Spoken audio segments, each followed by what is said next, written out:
बिस्मिल्लाहिर्रहमानिर्रहीम। अस्सलामु अलैकुम वरहमतुल्लाहि वबरकातुहू।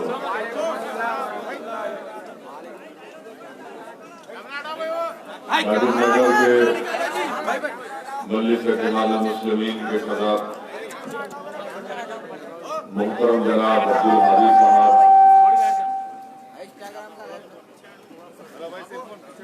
ब्रदर व दोस्त जनाब जावेद साहब, जाकिर एडवोकेट साहब, मजलिस इत्तेहादुल मुस्लिमीन के महबूबनगर के बल्दी इंतखाबात के मुबस्सिर मोहतरम जनाब अनवर सादात साहब, शहनशीन व तशरीफ फरमा मेरे मजलिसी रुखा, मेरे अजीज दोस्तों और बुजुर्गों, ये एक इंतखाबी जलसा है और मैं आप तमाम से एक गुजारिश करने के लिए आया हूं कि 22 तारीख के दिन आप तमाम से अपील करने के लिए कि आप के कोर्ट महबूबनगर के इस बल्दी इंतखाबात में मजलिस इत्तेहादुल मुस्लिमीन के उम्मीदवारों के हक में अपने वोट का इस्तेमाल करिए। आप जानते हैं कि महबूबनगर की इस बल्दी इंतखाबात में 14 वार्ड से 14 बल्दी हलकों से मजलिस इत्तेहादुल मुस्लिमीन ने अपने उम्मीदवारों को यहां से उम्मीदवार बनाया, जिनमें वार्ड नंबर 12 से, वार्ड नंबर 23 से, वार्ड नंबर 24 से, वार्ड नंबर 25 से, ward number 26, ward number 29, ward number 30, 31, 32, 33, 40 और डीसी जनरल 41 से रहमतुन्निसा बेगम और 42 जनरल से हसन ईसा अल कसेरी और 43 से वो भी जनरल फरीदा बेगम। ये 14 बल्दी हलकों से मजलिस इत्तेहादुल मुस्लिमीन के उम्मीदवार हैं। मेरी आपसे दरख्वास्त है कि आप अपना एक वोट मजलिस के उम्मीदवारों को देकर इनको रुकने बल्दिया मुंतखब करवाइए। मेरे अजीज दोस्तों और बुजुर्गों, मजलिस इत्तेहादुल मुस्लिमीन की एक तारीख है और अल्हम्दुलिल्लाह पिछले 70 साल से मजलिस इत्तेहादुल मुस्लिमीन अमली सियासत में हिस्सा ले रही है। गोली सेक्शन के पुराशुभ दौर के बाद दोबारा इस जमात का अहिया किया गया, इसको हिंदुस्तान के दस्तूर के ताबे किया गया और मजलिस इत्तेहादुल मुस्लिमीन ने अपने उस वक्त से अपने सियासी सफर का आगाज किया। आज अल्हम्दुलिल्लाह रियासत तेलंगाना हो या माजी में रियासत आंध्र प्रदेश में मजलिस इत्तेहादुल मुस्लिमीन की खिदमत का एक रिकॉर्ड है। आज हम तमाम देख रहे हैं कि पूरे वतन अजीज में किस तरह के हालात पैदा हुए हैं, किस तरह के चैलेंजेस हमारे सामने हैं और कैसे हमारे मुल्क के वो भाईचारगी, वो मोहब्बत, इन तमाम चीजों को जिसका जिक्र बाबा साहेब अम्बेडकर ने हमारे आइन की तमहीद में इसका जिक्र किया था, कैसे आज इन तमाम चीजों की धज्जियां उड़ाई जा रही है। वहीं पर आज आप देखते हैं कि हमारी सियासत, हमारी जमहूरियत मुल्क की वो शिराकतदारी की जमहूरियत है। बहुत अफसोस के साथ कहना पड़ता है कि इस जमहूरियत में शिराकतदारी की जमहूरियत नहीं रही, बल्कि यहाँ पर अक्सरियती तबके के उन्हीं लोगों को कामयाबी हासिल होती है और शिराकतदारी की जमहूरियत जिसका ख्वाब हमारे मुल्क के बुजुर्गों ने देखा था, जिन्होंने इस मुल्क को अंग्रेजों की 200 साल गुलामी से आजादी दिलाई। मेरा है कि शराकतदारी की जमहूरियत की कामयाबी के लिए आपसे अपील है कि मजलिस इत्तेहादुल मुस्लिमीन को कामयाब करिए। बहुत जरूरी है ये, न सिर्फ अक़लियतों के लिए, मुस्लिम अक़लियतों के लिए, बल्कि हमारे दलित समाज के तमाम लोगों के लिए, आदिवासियों के लिए, कमजोर तबकात के लिए, गरीबों के लिए, हमारे भाई और बहनों के लिए, क्योंकि हमारी जो रुख अख्तियार कर चुकी है वो मुस्तक़बिल इन तमाम कमजोर तबकात रख देते। इसलिए बहुत जरूरी कि हम अपनी इस आवाज को मजबूत रखें। हमारी एक सियासी शनाख्त है, इसको ना सिर्फ बरकरार रखें बल्कि इसको और मजबूती अता करें। और मजबूती कैसे मिलेगी? जब आप 22 तारीख के दिन अपने घर से रवाना होकर अपने पार्टी के हक में अपने वोट का इस्तेमाल करेंगे। इसी से हम अपने आप को मजबूत भी कर सकते हैं। यकीनन मैं इस बात को मानता हूं कि आज हमारे वतन अजीज में फिस्ताई ताकतें इक़्तिदार पर हैं। मैं इस बात को मानता हूं कि हमारे पास फिरका परस्ती अपने उरूज पर है। मैं इस बात को मानता हूं कि मुसलमानों के ताल्लुक से कई लोगों के आवाम के जहनों में नफरत भर दी गई, गलत फहमी उनके दिलो दिमाग पर डाल दी गई। ये तमाम चीजें हैं, ये इसलिए पैदा हो रही हैं कि मुस्लिम अक़लियत के पास उनकी एक सियासी आवाज। और मेरे अजीज दोस्तों और बुजुर्गों, अगर मैंने जो कुछ अभी आपके सामने कहा, किसी हद तक हमने तेलंगाना में फिरका परस्त ताकतों के बढ़ते हुए अज़ाइम को हमने रोका। किसी हद तक हमने इस रियासत को फिरका परस्त और फिस्ताई ताकतों के नापाक अज़ाइम में उनको कामयाब होने से रोका। काबिल मुबारकबाद आपकी है महबूब नगर की आवाम, जिन्होंने असेंबली और पार्लियामेंट के इलेक्शन में सही फैसला आपने दिया। मगर मेरे अजीज दोस्तों और बुजुर्गों, ये सिर्फ काम नहीं है, बल्कि हमको अब ये कोशिश ये करना है कि इस बल्दी इंतखाबात में भी आप अपनी जमात को कामयाब और कामरान करें। कर रहा हूं क्योंकि आज किसी बार में रिपोर्ट आई कि वजीर आजम कलकत्ता गए और कलकत्ता जाकर वहां पर उन्होंने गुरुदेव रविंद्रनाथ टैगोर को कोट करते हुए कहा कि बाहर से लोग आए थे, उन्होंने अपने खानदान वालों को मारा पीटा खत्म किया। मुझे समझ में नहीं आता कि वजीर आजम है भारत के और इनको फिक्र रहती है बाहर के लोगों की कि बाहर से लोग आए थे। अरे भाई, आप भारत के वतन के वजीर आजम है, मुल्क के अंदर जो हालात पैदा हो रहे हैं उसकी आपको फिक्र नहीं है।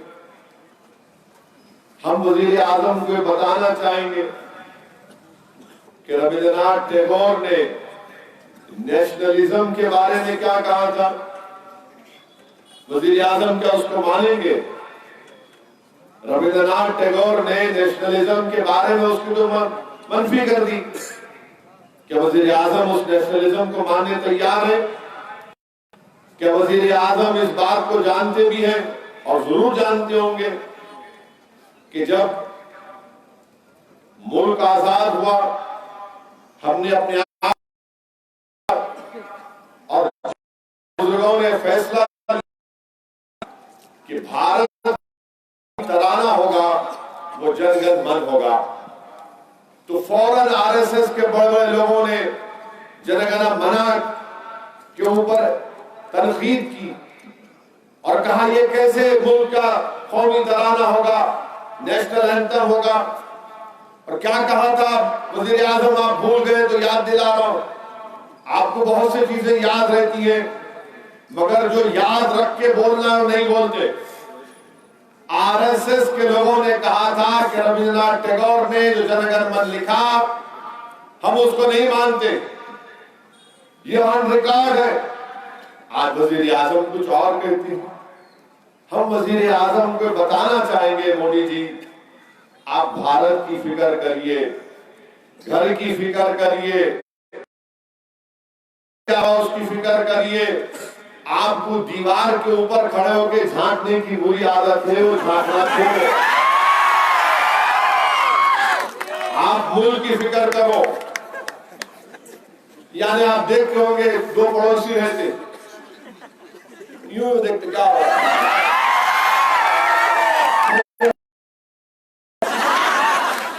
नाक के नीचे क्या हो, यहां देखो नीचे क्या हो, नाक के नीचे इख्लाक को मारा गया। क्यों मारा गया? मारने वाले पड़ोस से नहीं आए थे वजीर आजम, मारने वाले बाहर से नहीं आए थे, मारने वाले वतन के ही थे, भारत के शहरी थे। आप नीचे देखिए, आपको बाजू देखने की बड़ी शौक है। माशाअल्लाह से आप उम्र काफी है आपकी, वो बाजू देखना छोड़ दीजिए। आप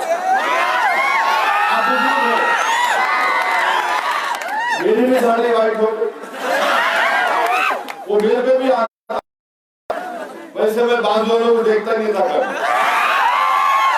हमारा रास्ता सिरात मुस्तकीम का मारा गया।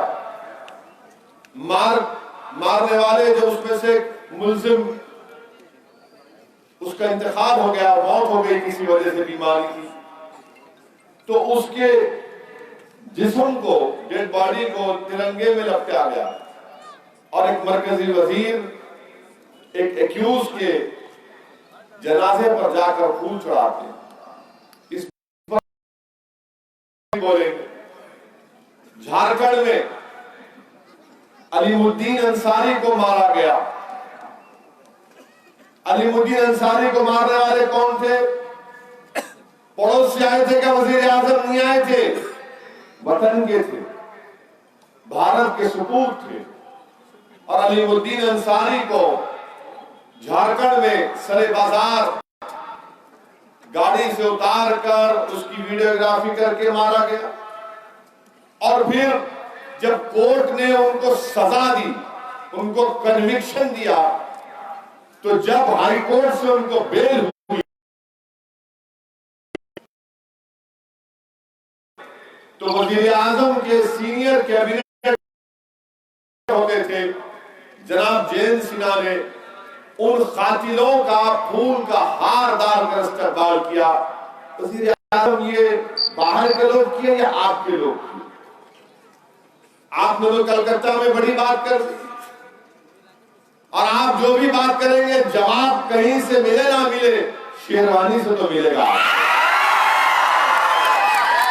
फिर वही झारखंड में तबरेज अंसारी चोरी के इल्जाम में रात भर खूब मारा गया, और तब वीडियो निकाले, वीडियो डाले। प्रधानमंत्री जी तबरेज को मारने वाले पड़ोस से आए थे, भारत के थे। तबरेज को जब मार रहे थे तो उससे कह रहे थे कि इस तरह का नारा लगाओ। वो कौन थे? प्रधानमंत्री जी। और फिर तबरेज को जब तक वो अपना नाम तबरेज नहीं कहा, उसको खाली गाली गलौज एक दो थप्पड़ मारते थे। जैसे उसकी जबान से निकल गया, खूब मारा गया। सुबह में पुलिस आकर झारखंड की उसको कोर्ट लेकर गई, उल्टा चोरी का केस डाल के जेल, और एक दिन के अंदर तबरेज की मौत हो गई। जब वो झारखंड के किसी पुलिस स्टेशन में था तो तबरेज की बीवी जो बेवा हो चुकी है, तबरेज के चचा के साथ पुलिस स्टेशन गई, तो तबरेज से जो उनकी बातचीत हुई उसके आखिरी अल्फाज ये थे अपनी बीवी से कि मेरे को पानी पिलाओ, मुझे अस्पताल ले जाओ वरना मैं मर जाऊंगा। तबरेज की मौत हो। पोस्टमार्टम रिपोर्ट में मालूम हुआ कि तबरेज अंसारी के सर के खोपड़ी के अंदर 2 फ्रैक्चर आ गए थे। प्रधानमंत्री ये कौन थे? आपको कलकत्ता जाकर बाहर के लोग की याद आती है, कभी अंदर के लोगों की भी तो याद कर लो। आप अंदर के लोग, देश की जनता की आप वजीर आजम है, मगर हमारे वजीर आजम को बाहर से आए थे।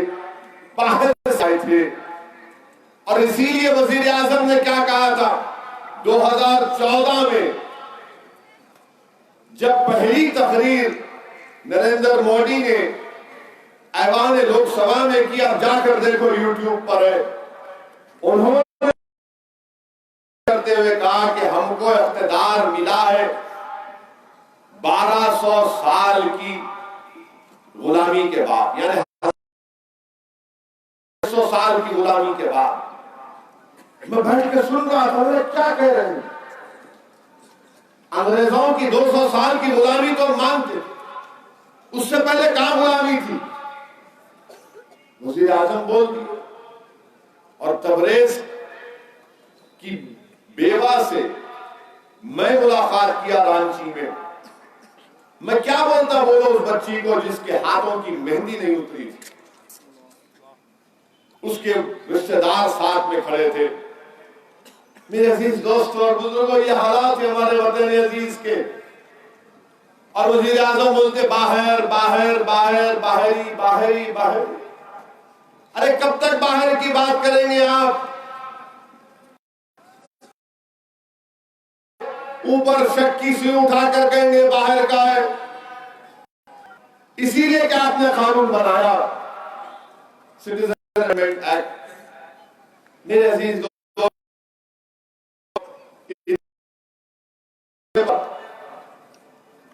नरेंद्र मोदी फायज है, कम से कम ये जबान तो इस्तेमाल नहीं करना चाहिए था, मगर जब इस्तेमाल किए, जब बोले हैं, तो फिर मुझे मुझ पर जिम्मेदारी आज होती कि मैं बताऊं कि क्या कह रहे हैं।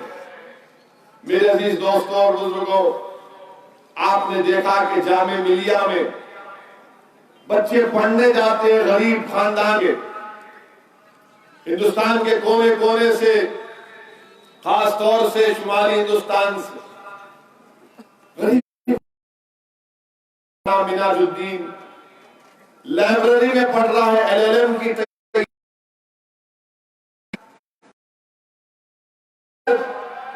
यूनिवर्सिटी के प्रॉक्टर से इजाजत लिए पुलिस अंदर घुसकर यूनिवर्सिटी में बच्चों को मारती है और पीटती है।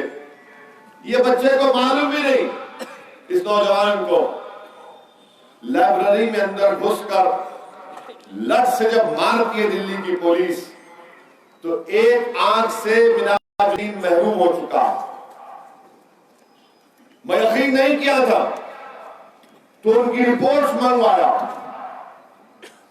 यहां के हैदराबाद के आंख के सर्जन को दिखाया। 5 मिनट में डॉक्टर बोला कि ओवैसी साहब, इसकी तो आंख चले गई, एक आंख का अंधा हो गया, अब एक ही आंख से देख सकता। क्या हमारे बच्चे की वो 22 साल में को अपनी आंख महरूम होता है। साल में शुगर से बोलते भाई बीनाई कमजोर हो गई। भरी जवानी में बच्चा अपनी आंख खो दिया, और आप बोलते ये बात।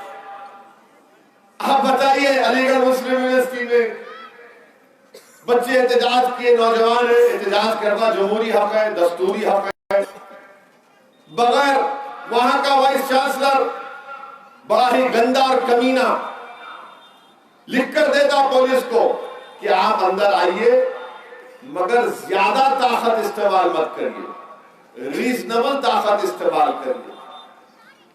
दुनिया की कोई पुलिस को नहीं मालूम रीजनेबल ताकत क्या होगी।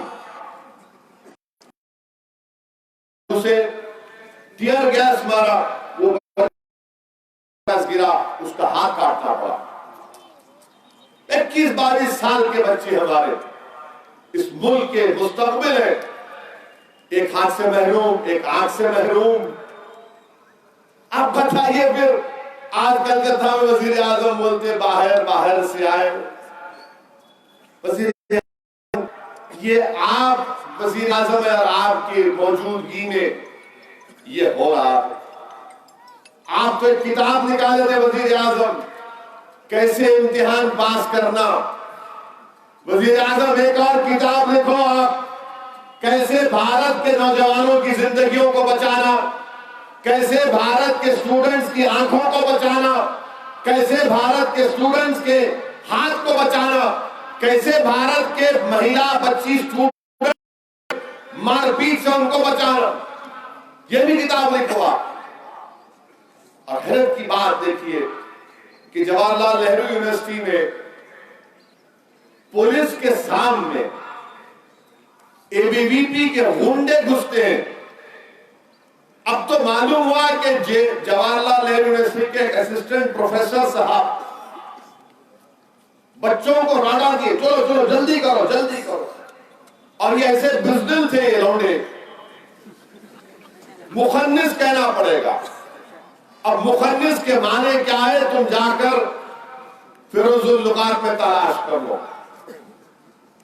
मुंह को ढांक कर जो मिला उसको पीटे। जेएनयू में एक हॉस्टल है, कई हॉस्टल है जहां पर कश्मीरी बच्चे रहते, तो वहां चलो, वहां जाकर मारना है इन कश्मीरियों को। वजीर आजम, ये क्या हो रहा है? कश्मीर का हमारा भारत का हिस्सा नहीं है क्या? कश्मीर के बच्चे पढ़ नहीं सकते? बच्चे बच्चियां अंदर से बंद कर लिए।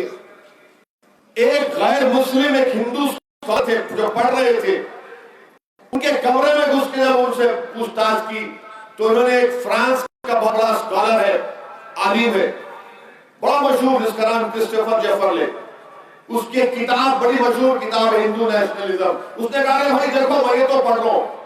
अब ये दीवाने इतने जाहिल है ये लोग।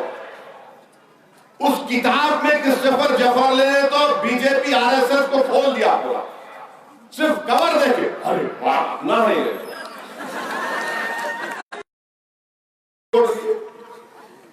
आप बताइए, अब कल एक हिंदी चैनल है आज तक वालों ने स्टिंग ऑपरेशन किया। ये एबीवीपी के जो बीजेपी के आरएसएस से उनका ताल्लुक है, वो कह रहे हाँ हम घुसे थे, मारे थे। ये क्या हो रहा है? ये देश मुल्क ऐसा चलेगा कि मैं प्राइम मिनिस्टर हूं, मैं चीफ मिनिस्टर हूं, मैं एमपी हूं, मैं एमएलए हूं, तो मैं जो चाहे कर सकता हूं? नहीं कर सकता, मैं भी नहीं कर सकता। मुझे भी गुस्सा आता है बात बात, मगर मुझे अपना गुस्सा जमहूरियत के दायरे में निकालना पड़ेगा। ये तो महल्ले का कोई गुंडा भी नहीं करता। दिल्ली दारुल हुकूमत में जामिया में पुलिस को नहीं बुलाया गया, पुलिस घुस गई। जेएनयू में पुलिस को रोकना चाहिए था, पुलिस बोलती जाओ। मार के ये गुंडे निकलते और पुलिस उनको सेफ पैसे देती, जाओ जल्दी चले जाओ, जल्दी चले जाओ। आप बताइए ये मुल्क का हाल। वजीर आजम को इसकी फिक्र नहीं है। वजीर आजम बोलेंगे पाकिस्तान के खिलाफ एहतजाज करो आप। अरे पाकिस्तान से मेरे को क्या करना? हमने, भारत की जनता ने आपको वोट दिया, मजलिस इत्तेहादुल मुस्लिमीन ने आपकी मुखालिफत की, और इंशाअल्लाह जब तक हम जिंदा करते रहेंगे बीजेपी की और आरएसएस की मुखालिफत। मगर आप तो इस मुल्क के वजीर आजम और आप कहते हैं पाकिस्तान के खिलाफ। अरे क्यों नहीं? आप बोलते ईरान के खिलाफ भी करो, सऊदी अरब के खिलाफ भी करो, यूएई के खिलाफ करो, नहीं बोलते पाकिस्तान क्यों? क्योंकि मैसेज देना है ना अपने, जिसको अंग्रेजी में क्या बोलते हैं, डॉग विजिल पॉलिटिक्स।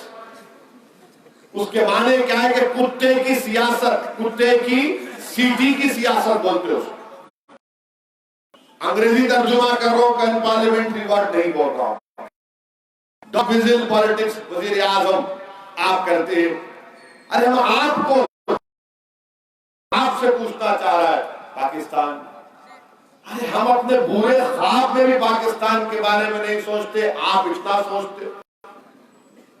पाकिस्तान से मुझे क्या लेना देना। जो टीवी प्रोग्राम पे जाते कोई बीजेपी का ठहर के बोलता पाकिस्तान, अरे मिला क्या बोलेंगे लोगों को, मिला प्यारे हमारे लिए भारत पाक है, इसकी सरजमीन हमारे लिए पाक है। क्या बोलते, क्या बोलना क्या है इसको, क्या बोलना, मेरा वहां पे क्या खामोश हो जाते। अरे पाकिस्तान अफगानिस्तान से नरेंद्र मोदी उड़े प्लेन में, आसमानों से नरेंद्र मोदी ने नीचे देखा, चमक के लाइट दिख रहे थे छकाछक, इसको लाइट चमक रहे थे। वजीर आजम ने प्लेन के पायलट से पूछा, पायलट ये नीचे लाइट कैसी? तो उसने कहा, सर नवाज। तो वजीर आजम ने कहा, नवाज शरीफ के घर में शादी और मोदी नहीं उतारो प्लेन को। लाहौर पे प्लेन उतर गया, आप शादी में चले गए, दावत भी नहीं आपको, खैरात चले गए। नवाज शरीफ के साथ आपने बैठकर फोटो खिंचाई और आप वापिस भारत आए तो नवाज शरीफ ने आपकी उसके घर में बगैर दावत में, बगैर रुखे के शिरकत का तोहफा क्या दिया, पठानकोट में दहशतगर्दों को दिया। आप गए थे पाकिस्तान, हम नहीं गए। हमारे बुजुर्गों ने 70 साल पहले फैसला लिया कि नहीं, भारत हमारा मुल्क है, हिंदुस्तान हमारा वतन है, मगर मौसूफ निकलता ही नहीं, ना वो निकलते ना ही वो निकलते। सिटीजन अमेंडमेंट का कानून बनाए और बात के बांग्लादेश के हिंदू कहां जाएंगे, बताओ एसीजी कहां जाएंगे। अरे मैं बोला, भाई मेरे से क्यों पूछ रहे आप, मैं क्या ठेका लेके रखा हूं पाकिस्तान, बांग्लादेश, अफगानिस्तान का? आपको देना है तो मजहब को निकाल लो, रिलीजन को निकाल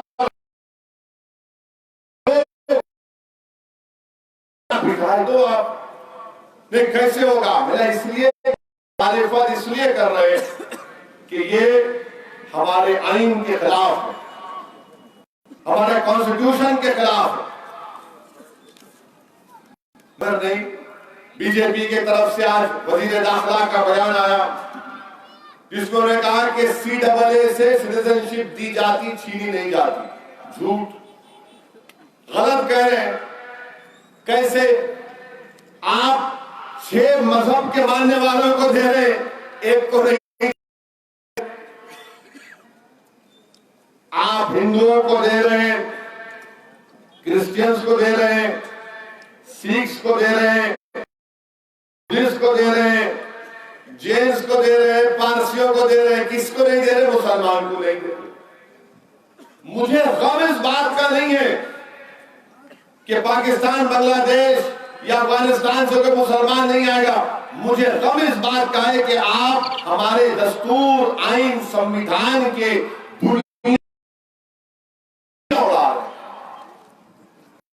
इस मुल्क का कोई मजहब नहीं है, याद रखो आप।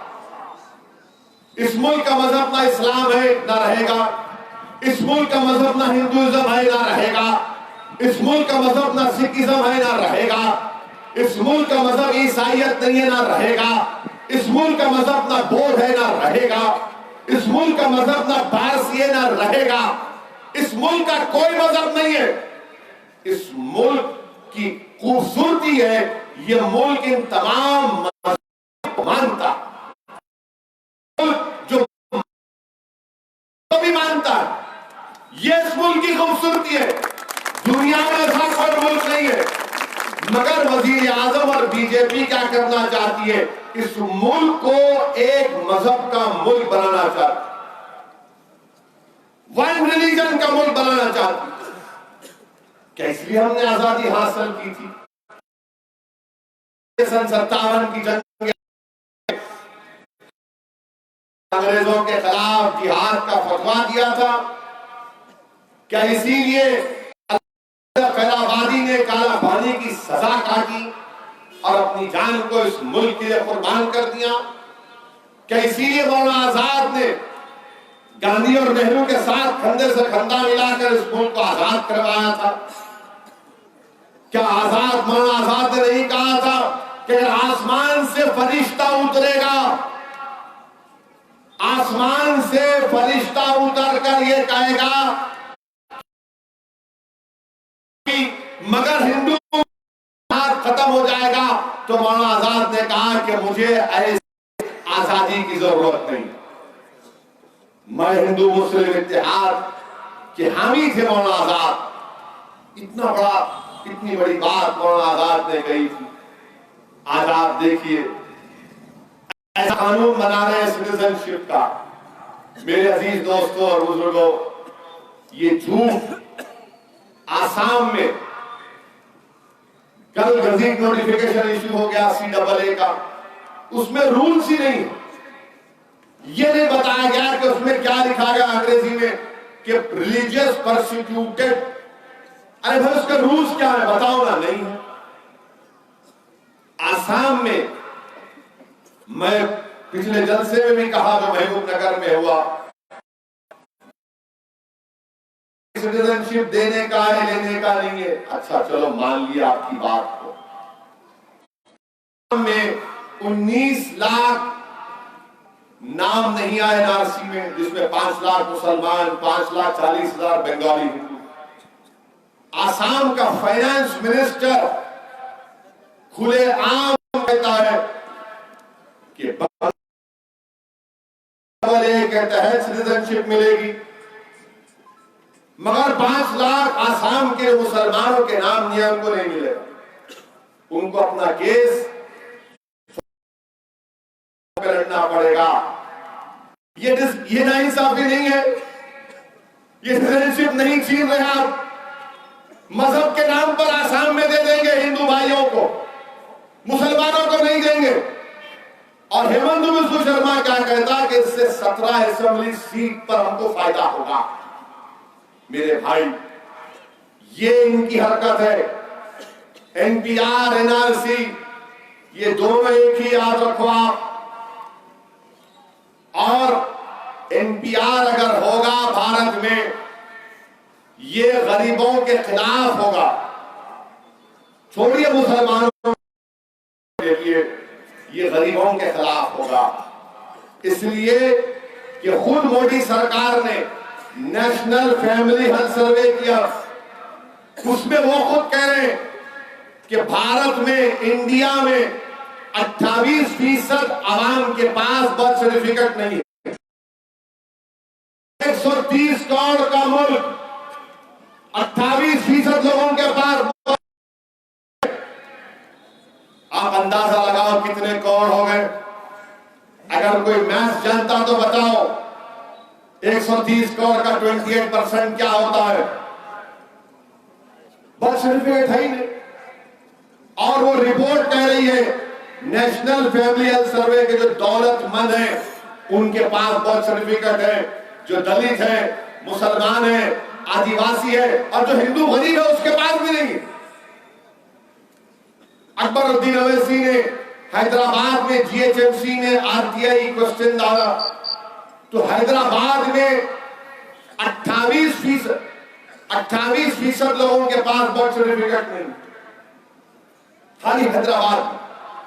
अच्छा, अगर अब अब्दुल हादी ज़ईफी में महबूब नगर पे जाके बोलेंगे बल्दिया में जरा बर्थ सर्टिफिकेट निकाल के, तो नहीं बोलेगा हादी साहब कानून ये है कि आप पैदा होने के 1 साल के अंदर बर्थ सर्टिफिकेट निकालना था।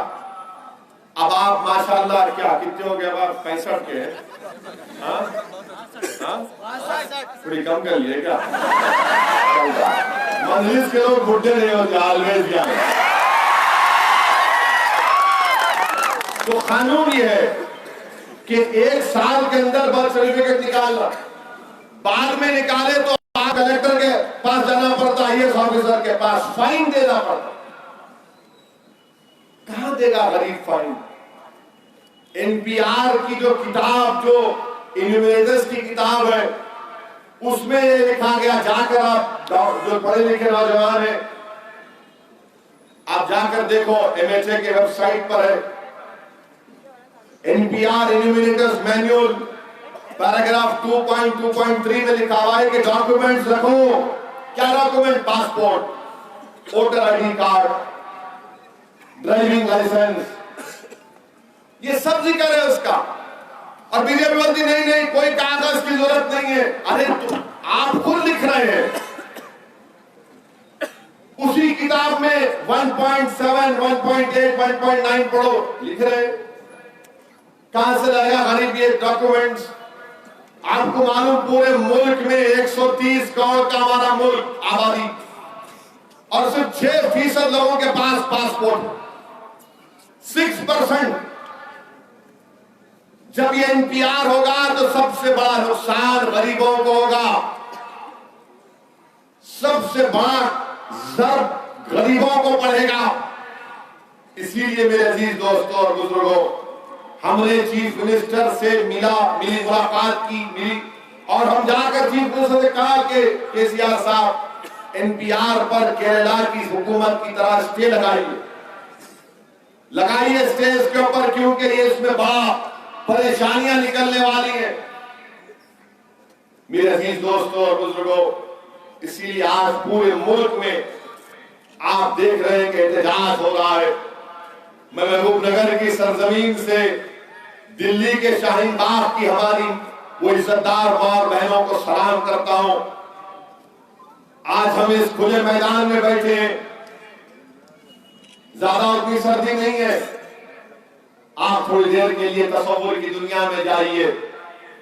शाहीन बाग में हमारी मां और बहनें पिछले 20-22 दिन से 5 डिग्री में, 4 डिग्री में खुले आसमान के नीचे कोई टेंट डाला गया, बैठी हुई है कि मोदी जी CAA को वापिस लो।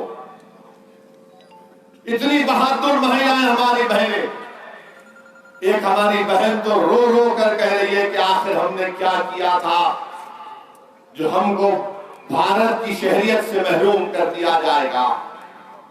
ज़ईफ औरतें बैठी हुई हैं, जवान बैठी हैं, माए अपने शीरखार बच्चों को लेकर बैठी हैं।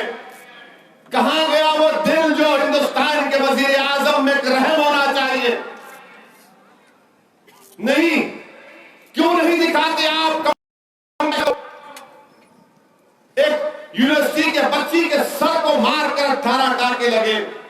होना तो ये चाहिए था वजीर आजम कि आप उस बच्ची को बुलाते, वो मिनाजुद्दीन जो अपनी आंख से महरूम हो गया उसको बुलाते, अलीगढ़ मुस्लिम यूनिवर्सिटी का बच्चा जो अपने हाथ से महरूम हो गया उसको बुलाते, उनको बुलाकर अपने सीने से लगाते।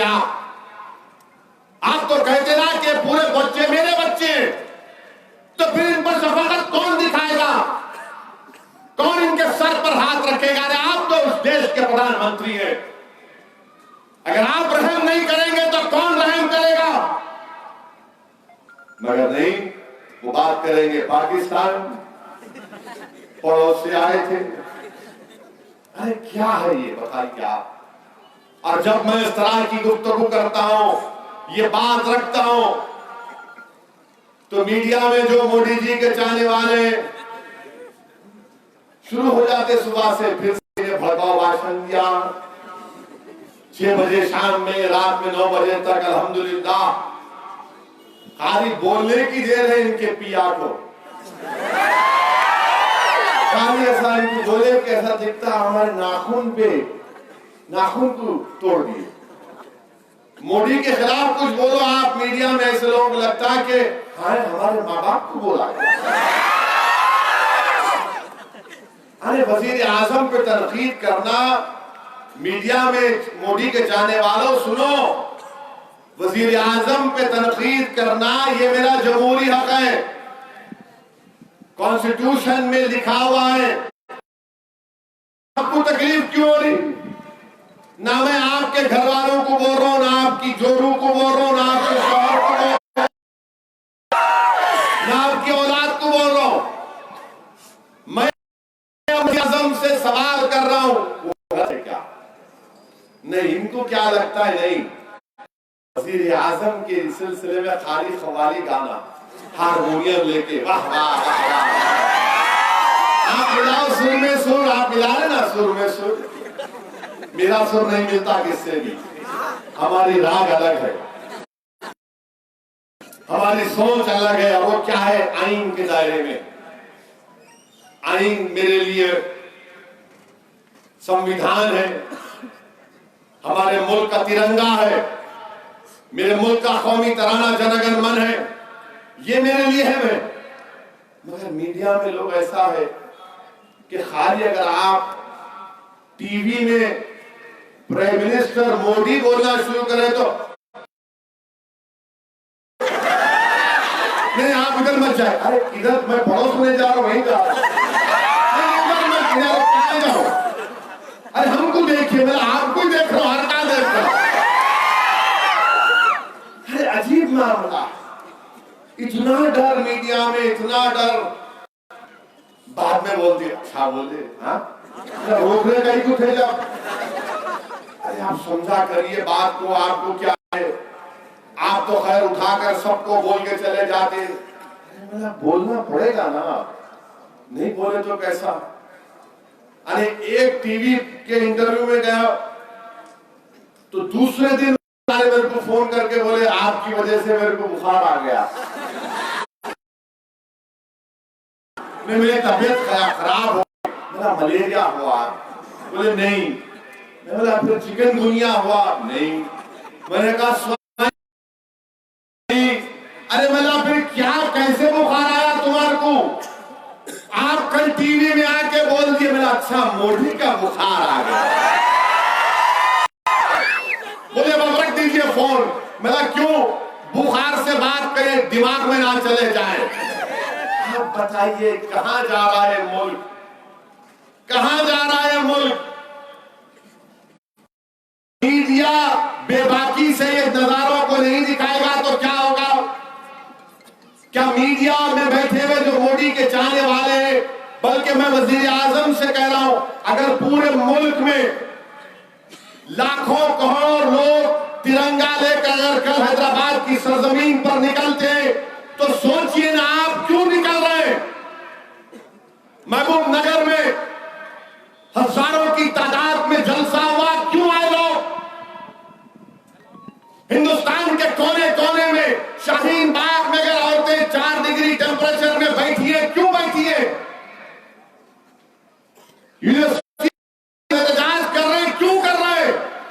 सोचो वजीर आजम, ये एहतजाज इसलिए हो रहा है कि ये संविधान को बचाना चाहते हैं, आइन को बचाना चाहते, मगर बीजेपी को कोई फिक्र नहीं। मगर मुझे यकीन है कि इंशाअल्लाह ताला ये नाइंसाफी का दौर का खात्मा होगा। और मेरी आपसे अपील है, याद रखिए, आप ही के हमारे बुजुर्गों ने जमात को, मजलिस इत्तेहाद और मुस्लिमीन को मजबूत किया। मैं नौजवानों से अपील कर रहा हूं, उन नौजवानों से जो हमारे बेटियां भी हैं, हमारे बच्चियां भी हैं, हमारे बेटे भी हैं, मैं आपसे अपील कर रहा हूं, ये अमानत आपकी है, इसको मजबूत करना आपका काम। मजलिस के मुखालिफिन बहुत हैं, कांग्रेस पार्टी भी मुखालिफ। पूछो आप इन कांग्रेस पार्टी के लोगों से, महाराष्ट्र के असेंबली इंतखाबात हुए तो महाराष्ट्र के इलेक्शन में खूब हस्बे रिवायत सिर्फ असदुद्दीन ओवैसी का नाम लेते थे। ओवैसी को वोट मत दो, बीजेपी शिवसेना को रोकना है। ओवैसी बी टीम है। इलेक्शन हो गया, मजलिस के दौरान की असेंबली मुंतखब हुए अल्हम्दुलिल्लाह। 14 में 2 जगह पर सेकंड आए थे, अब 6-7 जगह पर सेकंड आए। इलेक्शन हो गया तो फौरन शिवसेना से अलायंस कर लिया। यानी इलेक्शन के वक्त मेरे को गाली, मजलिस को गाली कि बीजेपी शिवसेना को रोकना है, ओवैसी को वोट मत दो, मगर शिवसेना से आपने अलायंस कर लिया। यानी कांग्रेस ने शिवसेना से निकाह कर लिया, शरद पवार ने शिवसेना से वलीमा कर लिया। ये मुबारक। हम अगर कुछ इलेक्शन लड़े तो बी टीम, सी टीम, और यही शिवसेना ने सिटीजन लोकसभा में बीजेपी को वोट दिया। यही शिवसेना ने लोकसभा में बीजेपी को वोट दिया, राज्यसभा में कहा हम बाइकॉट करते हैं। हाय हाय, और आप हमको गाली देते हैं। यही पार्लियामेंट में अनलॉफुल एक्टिविटीज, रुक जाइए भाई रुक जाइए, अनलॉफुल एक्टिविटीज प्रिवेंशन का कानून है, जाकिर वकील बताएंगे, सबसे गंदा कानून मुल्क में। अगर कोई वो कानून में पकड़ा गया 120 दिन डिटेंशन है उसका, दुनिया में कोई मुल्क में नहीं है। अमेरिका में 8 दिन पेट्रियट एक्ट लगा, बर्तानिया में 28 दिन, रशिया में 12 दिन, हमारे भारत में 120 दिन। उस कानून को और सख्त जब किया गया कि टेररिज्म की लिस्ट दिल्ली में बैठा हुआ एक इंस्पेक्टर जारी करेगा कि महबूब नगर के फुला जैद बकर टेररिस्ट हैं, प्रॉपर्टी सीज कर लेंगे। ये तरमीम हुआ, कांग्रेस पार्टी ने उसकी तारीफ की, कांग्रेस पार्टी ने। उठाकर देखो आप, अब टेररिज्म का चार्ज, झूठा चार्ज किस पर लगता है? इंपेरिकल डेटा है, मुसलमान पर, दलित पर, आदिवासी पर। आपने बीजेपी का साथ दिया, आप पे तो कानून नहीं लगता तो मुसलमानों पर 5-5 साल, 6-6 साल जिंदगी बर्बाद हो जाती, उसके बाद जेल से निकलते, कोर्ट उनको बरी करता है। ऐसा एक वाकया राजस्थान की जेल से एक बच्चा 8 साल के बाद निकला, और जब अपने गांव को गया तो मालूम हुआ कि उसकी मां मर गई। तो कब्रिस्तान जाकर अम्मा के खबर पर सर रखकर लपेट कर रोया कि अम्मा, मैं 8 साल के बाद आया और आज तू घर में नहीं है मेरा इस्तेमाल करने के लिए। ऐसे कानून की कांग्रेस ने तारीफ की। इनकी तारीख है, याद रखो आप, इनकी तारीख है। और आज कांग्रेस पार्टी आकर कहती है हमको कि असदुद्दीन ओवैसी केसीआर की तारीफ कर रहे हैं। अरे तुम्हारी दास्तान इतनी बुरी है, तुम्हारी तारीख इतनी काली है कि तुम्हारी वजह से बीजेपी आज इख्तियार पर आई, तुम्हारी वजह से दोबारा नरेंद्र मोदी वजीर आजम बने। तुम अच्छे होते तो बीजेपी नहीं आती थी। तुमको क्या नुकसान हो रहा है? मरने वाला तो अखलाक है ना, मरने वाला तो तबरेज है ना, मरने वाला तो रकीबुल है, मरने वाला तो तस्लीमुद्दीन है, मरने वाला तो जुनैद है, मरने वाला तो पीलू खान है। तुम नहीं मर रहे, मैं मर रहा हूं। मेरी बच्चे बेवा, मेरी बेटियां बेवा हो रही है, मेरे बच्चे यतीम हो रहे हैं। तुम्हारे को तकलीफ इतनी है कि तुम इख्तियार से महरूम हो गए। मैं अपने घर को जड़ता हुआ देख रहा हूं, देखता रहा। मेरे भाई याद रखो, इसलिए कह रहा हूं कि आपको वतन अजीज में अपनी एक आवाज की जरूरत है।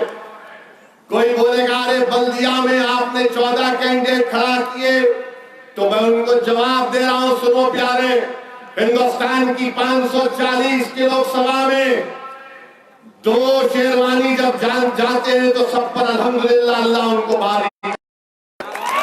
उसके बाद को नहीं देखा जाता, अज़म और हौसला इखलास को देखा जाता है जो मजलिस इत्तेहादुल मुस्लिमीन के पास अल्लाह ने उस वक़्त किया है।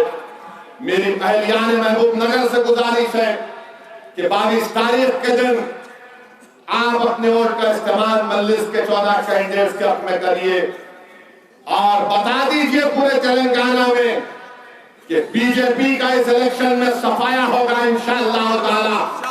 और CAA को रिजेक्ट करने के लिए अपने एहतजाज को जमहूरी तरीके से दिल्ली तक पैगाम भिजाने के लिए जब 22 के दिन आप पोलिंग बूथ जाएंगे, पतंग को देखिए, CAA को याद रखिए और बटन दबाइए। कि अपने वोट का इस्तेमाल करिए। और एक गौसाम अच्छा बना है, टैंक बन। खुदा हाफिज़, सलाम वालेकुम। भाई